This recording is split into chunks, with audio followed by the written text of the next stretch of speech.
So for the longest time, I thought you could not do tab to transient in Ableton at all. But it turns out you kind of can. It's a little janky, but let's get a different loop. Something with variable transients. So let's say I just drop this in. You know, I can click it, press option 3, which will focus on the clip view, kind of a new feature, and then that'll lock you into the first warp marker. We don't want that. So to get out of that, we press escape, and then you can actually press ctrl, and it'll start tabbing to the transients.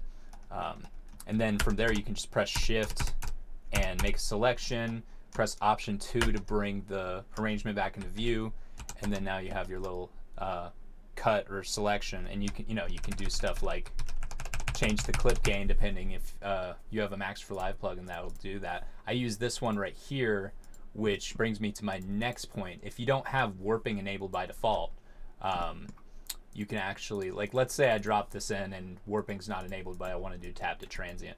What you can actually do is use the macros in this Max for Live device. See, I have a floating window mapped to tilde, and then a warp toggle mapped to asterisk. So I would go in here, you know, once I click it, just press my little warp macro, and then from there I can, you know, just quickly just press option 3 again, escape, make the selection I want to make, because now I'm in warp mode, and then just go back and do whatever I was gonna do.